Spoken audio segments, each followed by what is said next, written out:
ચાલો થોડુંક ભણી લઈએ. નમસ્કાર બાળ મિત્રો, હું છું તમારો મિત્ર બારિયા કમલેશ.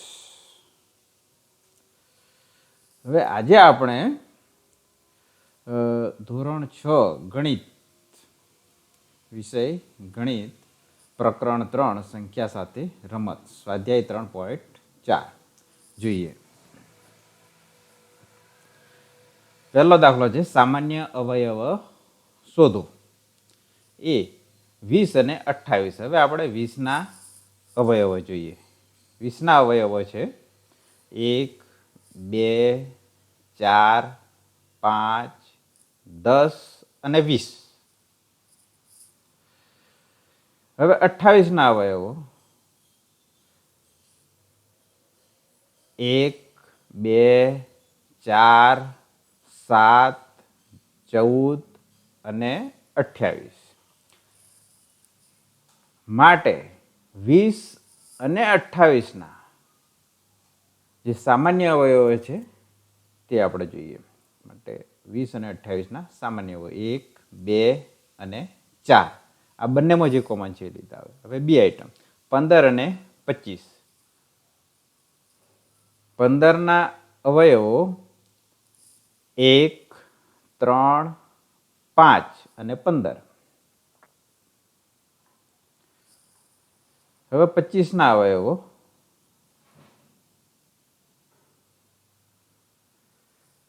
1, 5 અને 25.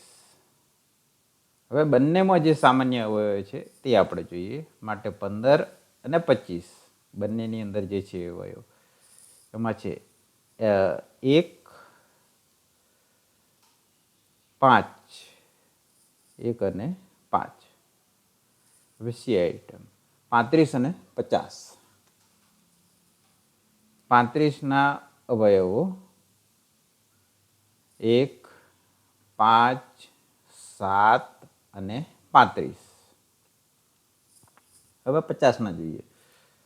50ના અવયવો છે 1, 2, 5, 10, 25 અને 50. હવે બંનેમાં જે કોમન અવયવો છે આપણે જોઈએ. બંનેના જે સામાન્ય અવયવો એટલે 35 અને 50ના સામાન્ય અવયવો 1 અને 5. હવે ડી 56 અને 120. 56ના અવયવો 1, 2, 4, 7, 8, 14, 28 અને 56. આ 56ના અવયવો છે. હવે આપણે 120ના અવયવો જોઈએ. 120ના અવયવો તો કે 1, 2, 3, 4, 5, 6, 8, 10, 12, 15, 20, 24, 30, 40, 60 અને 120. હવે આપણે બંનેમાં જે સામાન્ય અવયવો છે તે જોઈએ. માટે 56 અને 120ના સામાન્ય અવયવો કે છે 1, 2, 4 અને 8. આ બંનેમાં છે સામાન્ય. હવે દાખલો 2 છે કે સામાન્ય અવયવો શોધો 4, 8 અને 12. સૌપ્રથમ આપણે 4ના અવયવો જોઈએ. 4ના અવયવો છે તો કે 1, 2 અને 4. આ 4ના અવયવો છે. હવે 8ના અવયવો એ પણ 1, 2, 4 અને 8. આ 8ના અવયવો છે. હવે 12ના અવયવો જોઈએ આપણે. 12ના અવયવો છે 1, 2, 3, 4, 6 અને 12. હા, હવે આ 4, 8 અને 12ના જે સામાન્ય અવયવો છે તે આપણે જોઈએ. 4, 8 અને 12 ત્રણેયમાં છે એ રીતના. માટે 4, 8 અને 12ના જે સામાન્ય અવયવો 1, 2 અને 4. હવે બી આઈટમ 5, 15 અને 25. હવે સૌ પ્રથમ આપણે જોઈએ 5ના અવયવો. 5ના અવયવો છે 1 અને 5. 5ના 2 જ અવયવો છે. હવે 15ના અવયવો જોઈએ. 15ના અવયવો 1, 3, 5 અને 15. 15ના અવયવો. હવે આપણે જોઈએ 25ના અવયવો. 25ના અવયવો છે એમાં છે 1, 5 અને 25. હવે 5, 15 અને 25 આ ત્રણે ત્રણમાં જે સામાન્ય અવયવ છે એ આપણે જોઈએ. 5, 15 અને 25 માટે 5, 15 અને 25ના સામાન્ય અવયવો. તો કે છે 1 અને 5. હવે આઈટમ ત્રીજો દાખલો છે પ્રથમ 3 સામાન્ય અવયવી શોધો. પહેલી છે 6 અને 8. તો કે 6ના અવયવી તો કે આપણે 6નો ઘડિયો બોલીએ 6 1 6 6 2 12 6 3 18 એ રીતના 3 3 આગળ વધતા જાય. 12 18 24 30 36 42 48 54 66 72 એ રીતના આગળ અનંત. એવી હવે 8ના અવયવી જોઈએ. 8, 16, 24, 32, 40, 48, 56, 64, 72, 80, 88, 96 આ રીતના એવી છે. હવે આપણે બંનેમાં જે છે માટે 6 અને 8ના પ્રથમ 3 અવયવી જે સામાન્ય અવયવી છે બંનેમાં જે કોમન છે એ આપણે લઈએ છીએ. 24, 48 અને 72. હવે બી 12 અને 18 આના જે સામાન્ય અવયવી છે જોઈએ. 12ના અવયવી જોઈએ 12, 24, 36, 48, 60, 72, 84, 96, 108, 120 આ પ્રમાણે આગળ વધી. હવે 18ના અવયવી જોઈએ તો કે 18, 36, 54, 72, 90, 108, 126 એ પ્રમાણે અનંત. હવે આ 12 અને 18ના જે સામાન્ય અવયવી છે એ આપણે જોઈએ. સૌ પ્રથમ 3 માટે 12 અને 18ના પ્રથમ 3 અવયવી 36, 72 અને 108. 4.3 ત્રીજો દાખલો છે 3 અને 4ના 100 કરતો નાના સામાન્ય અવયવી લખો. હવે 3ના 100થી નાના અવયવી છે જુઓ 3, 6, 9, 12, 15, 18, 21, 24, 27, 30, 33, 34, 45, 46, 51, 54, 57, 63, 66, 67, 72, 73, 75, 81, 84, 87, 90, 93 અને 96 અને છેલ્લે 99. આ 100થી નાના 3ના. હવે 4ના 100થી નાના અવયવી જોઈએ તો કે 8, 12, 16, 20, 24, 28, 36, 40, 44, 45, 52, 56, 64, 68, 72, 76, 80, 84, 88, 92 અને 56. માટે 3 અને 4ના 100 કરતાં નાના હોય તેવા સામાન્ય અવયવી માટે 12, 24, 36, 48, 60, 72, 84 અને 96 આ બંનેમાં જે છે. હવે 5 દાખલો નીચેની સંખ્યાઓમાંથી સહઅવિભાજ્ય સંખ્યાઓ કઈ છે? પહેલું છે કે 18 અને 35. તો આપણે 18ના સૌપ્રથમ આપણે એના અવયવો જોઈએ તો કે 1, 2, 3, 6, 9 અને 18. હવે 35ના અવયવો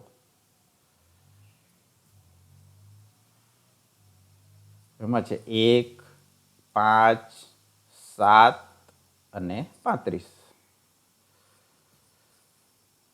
માટે 18 અને 35ના સામાન્ય અવયવો જે છે તો 1 છે. તેથી આ બંને જે સંખ્યાઓ જે છે તે સહઅવિભાજ્ય સંખ્યા છે બંનેમાં જે 1 હોય તો. હવે બી 15 અને 37. હવે 15 સૌપ્રથમ આપણે 15ના જોઈએ 15ના અવયવો તો કે છે 1, 3, 5 અને 15. હવે 37ના અવયવો જોઈએ. 37ના અવયવો આમાં ફક્ત બે જ આવશે, 1 અને 37. 1 અને 37. હવે આ બંનેમાં એક સામાન્ય માટે 15 અને 37ના સામાન્ય અવયવ 1 છે. તેથી આ બંને સંખ્યાઓ સહઅવિભાજ્ય સંખ્યા કહેવાય. માટે સહઅવિભાજ્ય સંખ્યા છે. હવે સી 30 અને 415. હવે 30ના સૌપ્રથમ આપણે અવયવો જોઈએ તો કે છે 1, 2, 3, 5, 6, 10, 15 અને 30. હવે 415ના અવયવો જોઈએ. 415ના અવયવો છે 1, 5, 8, 83 અને 415.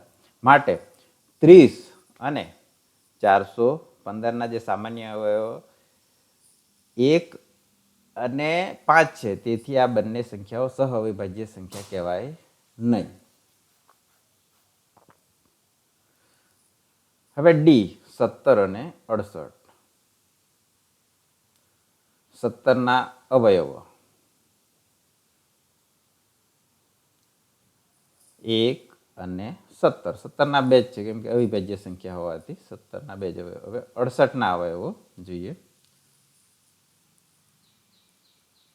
બંનેમાં જો સામાન્ય એક જ હોય, ફક્ત ને ફક્ત એક હોય તો તે બંને સહઅવિભાજ્ય કહેવાય. 68ના છે 1, 2, 4, 17, 34 અને 68. માટે 17 અને 68ના સામાન્ય અવયવ 1 અને 17 છે. તેથી આ બંને સહઅવિભાજ્ય સંખ્યા કહેવાય નહીં. આ બંને સહઅવિભાજ્ય સંખ્યાઓ નથી. હવે ઈ 216 અને 215. 216ના અવયવો આપણે જોઈએ 1, 2, 3, 4, 6, 9, 12, 18, 24, 36, 54, 72, 108 અને 216. હવે આપણે 215ના અવયવો જોઈએ. 215ના અવયવો છે 1, 5, 4, 43 અને 215. માટે 216 અને 215ના સામાન્ય અવયવો 1 છે. તેથી બંને સંખ્યાઓ સહઅવિભાજ્ય સંખ્યા કહેવાશે. કેમ કે ફક્ત ને ફક્ત જો એક જ હોય બંનેમાં તો જ અવિભાજ્ય. હવે એફ 81 અને 16. હવે 81ના અવયવો આપણે જોઈએ 1, 3, 9, 27 અને 81. હવે 16ના અવયવો જોઈએ. 16ના અવયવો છે 1, 2, 4, 8 અને 16. માટે 81 અને 16ના જે સામાન્ય અવયવો આપણે જોઈએ 1 છે. તેથી બંને સંખ્યા સહઅવિભાજ્ય સંખ્યા છે. હવે દાખલો 6 છે.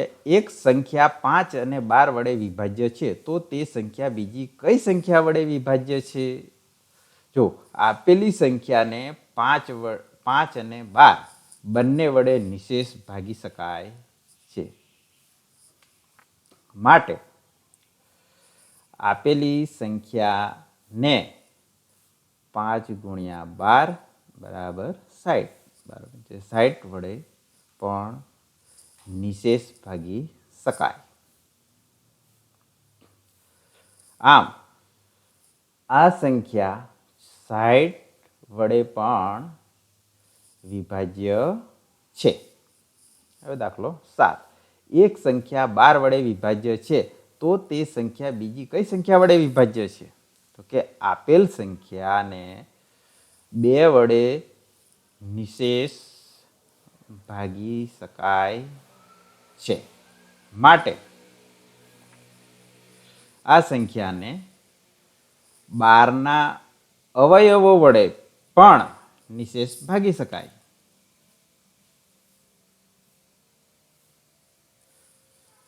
એટલે 12 બરાબર 1 ગુણ્યા 12 આ રીતના આપણે એના અવયવો કરીએ. 1 ગુણ્યા 12 બરાબર પછી 2 ગુણ્યા 6, 3 ગુણ્યા 4 આ રીતના પણ 12 થાય. આમ આના જે અવયવો છે એ આપણે લખીએ 12ના અવયવો.